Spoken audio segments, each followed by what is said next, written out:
So guys welcome back to the channel again. Tutor 360 में आप सभी का स्वागत है। आज हम अपना next lecture number 9 some basic concept of chemistry शुरू कर रहे हैं। बेहद इंटरेस्टिंग लेक्चर होने वाला है आज का, #9 some basic concept of chemistry, क्योंकि दो टॉपिक आज हम इसमें करेंगे। एक टॉपिक होगा, ज़्यादा बड़े टॉपिक नहीं है, छोटे छोटे बट इंटरेस्टिंग टॉपिक हैं। उन चीज़ों के बारे में डिफरेंस जानना बहुत ज़्यादा इंपॉर्टेंट है। फॉर एग्जाम्पल हम सीखेंगे एटॉमिक मास के बारे में, एक्चुअल डिफरेंस जो होता है एटॉमिक मास के बाद एवरेज एटॉमिक मास, ग्राम एटॉमिक मास क्या होता है, या फिर ग्राम मोलिकुलर मास क्या होता है। तो मतलब मोलिकुलर मास भी बीच में आ गया। मोलिकुलर मास के बाद में फॉर्मूला मोलिकुलर मास या फिर फॉर्मूला यूनिट मास या फिर मोलर मास, ये सारी टर्म्स एक जैसी सी है। इनके बीच में बहुत पतले पतले से छोटे छोटे से डिफरेंसेस है, जो कि आज हम करेंगे। तो बेहद ध्यान से, बेहद इंटरेस्टिंग लेक्चर होने वाला है। उन छोटी छोटी लाइनों को बहुत आसानी से देखेंगे। और दूसरा हम लोग मोल कॉन्सेप्ट के बारे में सीखेंगे, मोल कॉन्सेप्ट और उसके कुछ फॉर्मूले, बेहद आसान। अब एटॉमिक मास की शुरुआत करते हैं, ज्यादा समय की बर्बादी ना करते हुए। एटॉमिक मास क्या होता है? सबसे पहले एटॉमिक मास, एटॉमिक मास या फिर ना बोल दो atomic mass of an element. हम लोग रिलेटिव एटॉमिक मास की भी बात करेंगे, जिनसे ये सारी की सारी बातें जुड़ी हुई हैं। रिलेटिव एटॉमिक मास,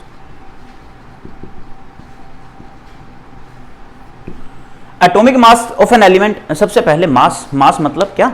कुछ भी, कोई भी चीज हो सकती है वो, बट बात यह है कि जो हमारा रेफरेंस होगा वो रेफरेंस हम लोग लेते हैं हाइड्रोजन से। रेफरेंस किससे लेते हैं? हाइड्रोजन से रेफरेंस लेते हैं और कंपेयर करते हैं सभी के सभी मासेस को हाइड्रोजन के मासेस से। बात यह आती है कि अब मेरे पास जो एटॉमिक मास है किसी भी एलिमेंट का, वो क्या होगा? So it is nothing but just number of times a mass of an element with the mass of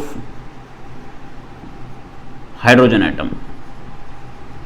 hydrogen atom के साथ में देखेंगे, हाइड्रोजन एटम के साथ में क्या रिलेशन है किसी भी एटॉमिक मास का। That is called to be an atomic mass of an element. से अगर मैं बात करूं हाइड्रोजन की, तो हाइड्रोजन का मास होता है 1.008 AMU या फिर UB, यूनिफाइड मास। AMU मतलब एटॉमिक मास यूनिट। कुछ ऐसा मास होता है मेरे पास। अब यहां पर बात आ रही है AMU क्या है। AMU की बात करने से पहले एक बार हम लोग बात कर लेते हैं रिलेटिव एटॉमिक मास की। What is the relative atomic मास?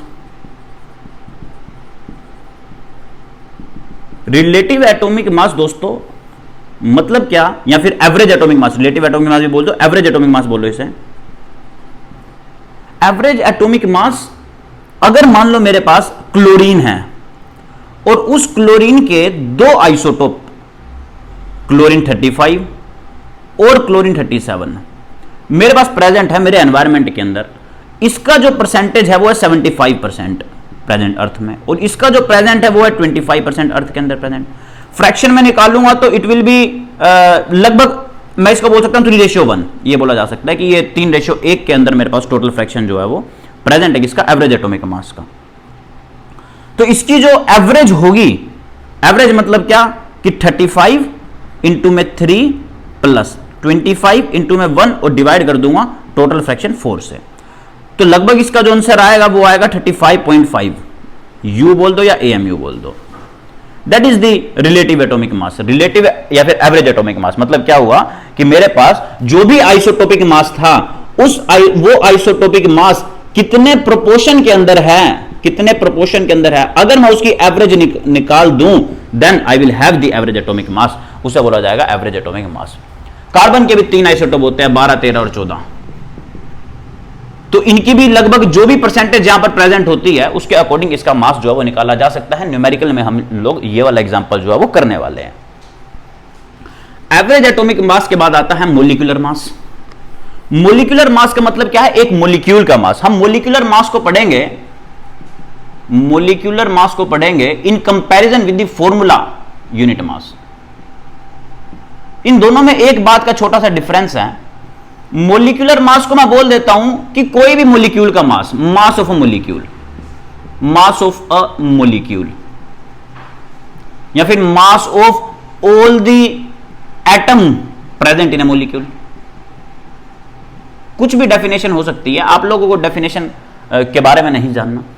से मान लो CO2 है, तो कार्बन का जो मास हो गया वो हो गया 12, एक ऑक्सीजन का मास 16 होता है, तो दो ऑक्सीजन का हो गया 32, सो 32 plus 12 is 44, this is 44 gram mole inverse, या फिर AMU या फिर U। ये यूनिट जो है, आज सारी की सारी यूनिट कैसे आ रही है उन सब बातों के बारे में भी ध्यान देंगे। फॉर्मूला यूनिट मास बेटा जो हो गया, फॉर्मूला यूनिट मास का मतलब क्या है, हमारे पास कुछ ऐसे भी कंपाउंड्स होते हैं जो कंपाउंड्स आयनिक स्टेट में एग्जिस्ट करते हैं, और आयनिक स्टेट में एग्जिस्ट करने, फॉर एग्जांपल मैं NaCl की बात करूं, NaCl एक क्रिस्टलिन सॉलिड है, और क्रिस्टलिन सॉलिड का मतलब क्या कि आपको पता है अगर वो इस क्यूब के अंदर है, एक यूनिट सेल के अंदर है, ये बात +2 वाले ज्यादा अच्छे से समझ सकते हैं, बट फिलहाल के लिए आप समझते चले जाओ। ऐसे ही अगर मैं एक पर्टिकुलर से, दिस इज, ये है मेरे पास सोडियम के लिए और ये है मेरे पास क्लोरीन के लिए, तो एक जो सोडियम आयन है वो 6 क्लोरीन से घिरा हुआ है, और एक क्लोरीन जो है वो 6 सोडियम से घिरा हुआ है।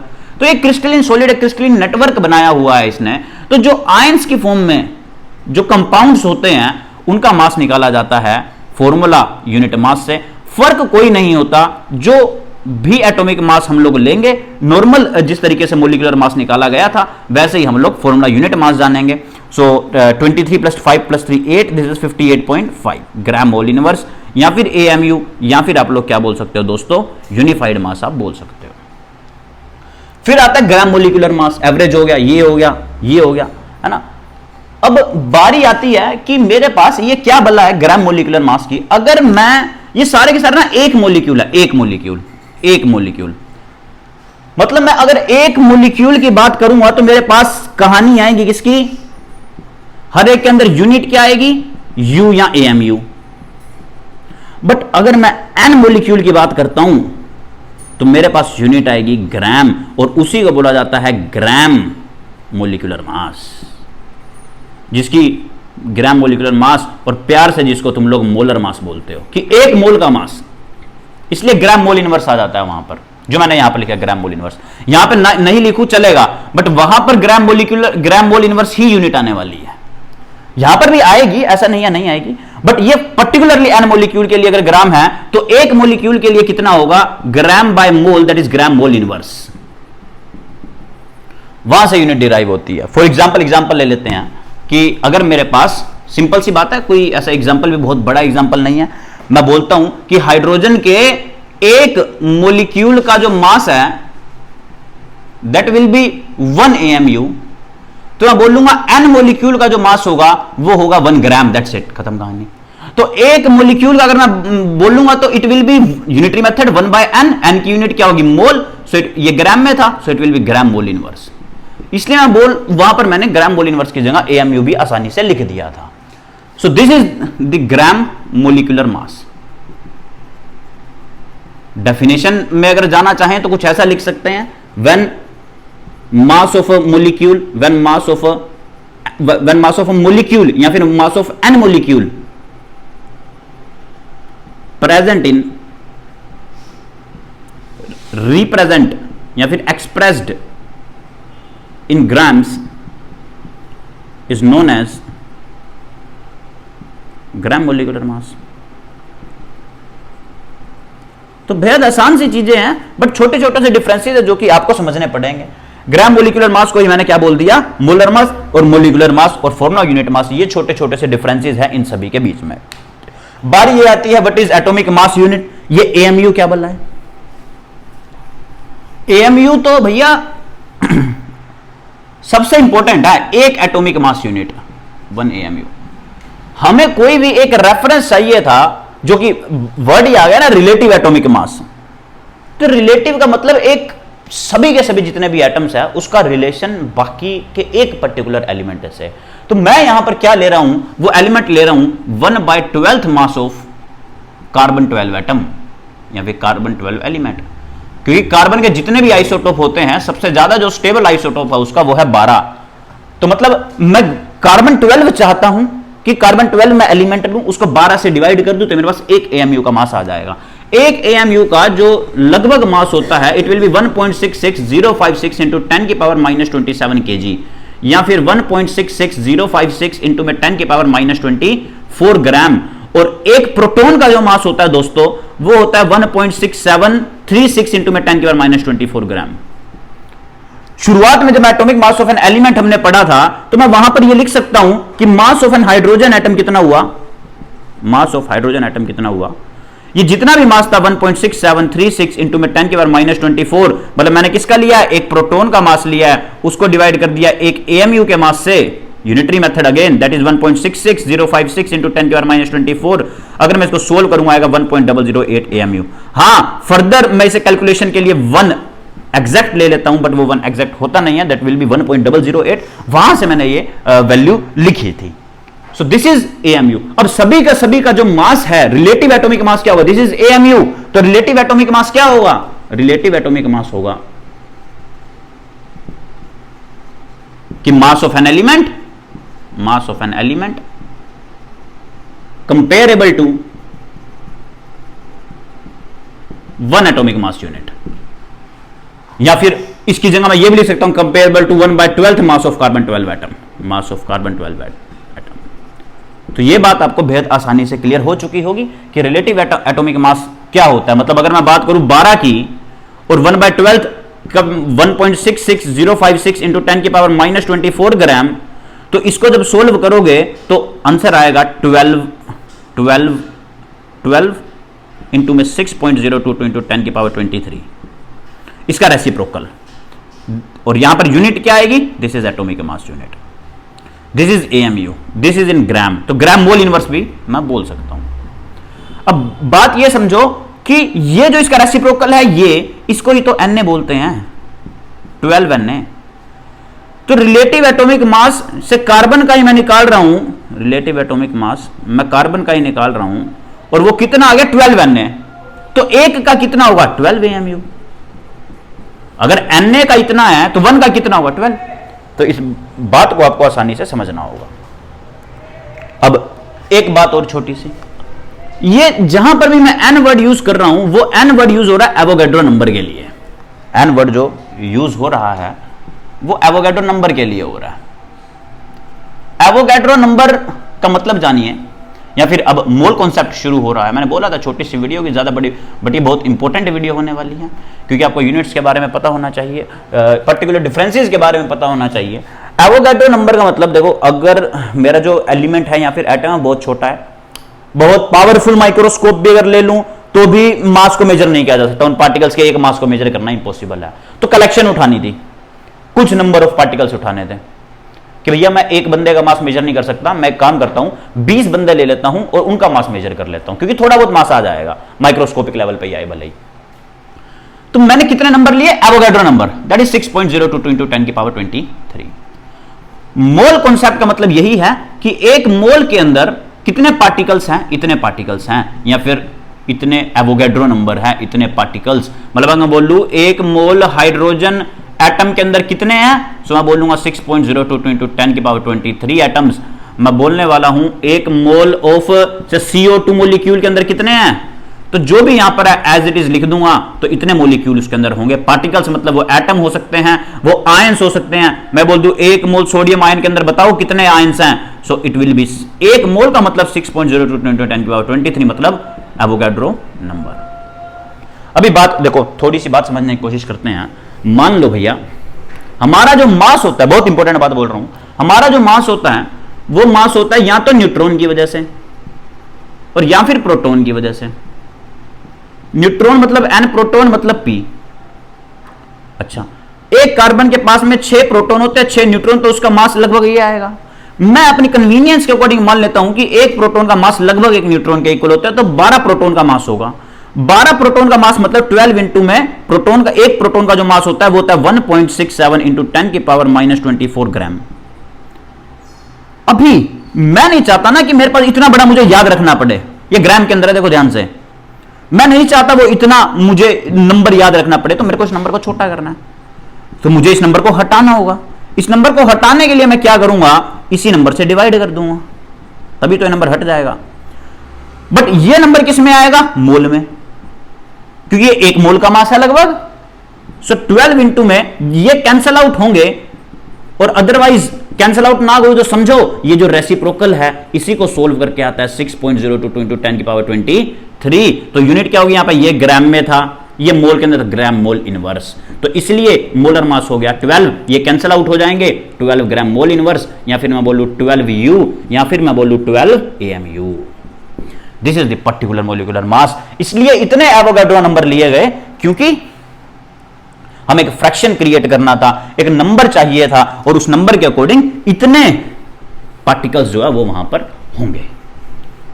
अब मोल कॉन्सेप्ट के अकॉर्डिंग अगर मैं बात करूं नंबर ऑफ मोल्स की, नंबर ऑफ मोल्स को 3 दिशाओं में 3 हिस्सों से समझा जा सकता है। अगर मैं बात करूं पार्टिकल्स की, या फिर मैं बात करता हूं मासेस की, या तो मैं बात करूंगा मास की, फॉर्मूलों की बात कर रहा हूं मैं, फॉर्मूले। अदरवाइज ये सारे के सारे फॉर्मूले यूनिटरी मेथड से बने हैं तो भी मैं उनका भी एग्जांपल ले सकते हैं हम लोग। मास में बात कर सकते हैं हम लोग, नंबर ऑफ पार्टिकल्स में बात कर सकते हैं, और या फिर हम लोग बात करेंगे वॉल्यूम के अंदर। इसके अंदर अगर मैं इसको n से डिनोट कर रहा हूं तो n का आंसर कितना होगा? Given mass upon molecular mass. मतलब अगर बोल रहे वो मुझे बताओ कि 24 ग्राम कार्बन के अंदर नंबर ऑफ मोल्स कितने होंगे? How much number of moles?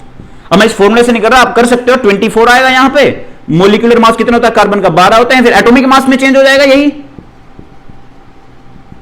क्योंकि यहां पर एटम की बात हो रही है, तो ये आएगा 2। अदरवाइज आप समझो कि 12 ग्राम के अंदर भैया होता है 1 मोल, 1 ग्राम के अंदर हो गए 1/24, 1/12, तो 24 के अंदर कितने होंगे? 24 ग्राम के अंदर होंगे 1/12 इंटू में 24, तो अगेन यहां से भी 2 मोल होने वाला। ये सारी की सारी चीजें यूनिटरी मेथड का ही एक पार्ट थी। नंबर ऑफ पार्टिकल की बात करूं, मैं बोल दूं कि भैया मुझे बताओ, फॉर्मूला लिख देते हैं, n is equals number of particles या फिर given number of particles by Avogadro number. भाई इतने ही होते हैं एवोगाड्रो नंबर, जिसको हम Na से भी दिखाते हैं एवोगाड्रो नंबर को। अब अगर मैं बोलूं find number of moles, find number of moles in 12.044 into 10 की power 23 particles of carbon, same ले रहा हूं मैं, तो कितने होंगे? देखो 6.022 इंटू 10 की पावर 23 पार्टिकल्स होते हैं, के अंदर होता है 1 मोल। एक पार्टिकल के अंदर होगा भैया 1/6.022 इंटू 10 की पावर 23, और मुझे निकालना है 12.044 इंटू 10 की पावर 23 पार्टिकल्स के अंदर, तो मैं मल्टीप्लाई कर दूंगा 12.044 इंटू 10 की पावर 23 बाय 6.022 इंटू 10 की पावर 23, और मैं इसको कैंसिल कर दूंगा तो it will again gives me 2। तो 2 पार्टिकल्स होंगे, या फिर सिंपल डिवाइड कर देते ये वैल्यू, तब भी 2 ही आता। वॉल्यूम के कंटेक्स्ट में मैं बात कर सकता हूं, वॉल्यूम के कंटेक्स्ट में इसको रब करते हैं, और वॉल्यूम के कंटेक्स्ट में बात करते हैं। वॉल्यूम के कंटेक्स्ट में अगर मैं बात करूं तो मेरे पास जो नंबर ऑफ मोल्स होंगे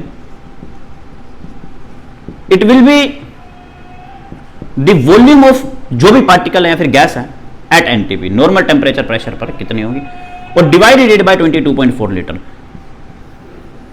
क्योंकि किसी भी गैस की जो वॉल्यूम होती है एट एनटीपी 1 मोल गैस की वो होती है 22.4 लीटर, इसलिए मैंने 22.4 लीटर से डिवाइड कर दिया तो मुझे नंबर ऑफ मोल्स मिल जाएंगे। मतलब अगर मैं बोलूं कि किसी गैस की वॉल्यूम है 44.8 litre at NTP, calculate the number of moles,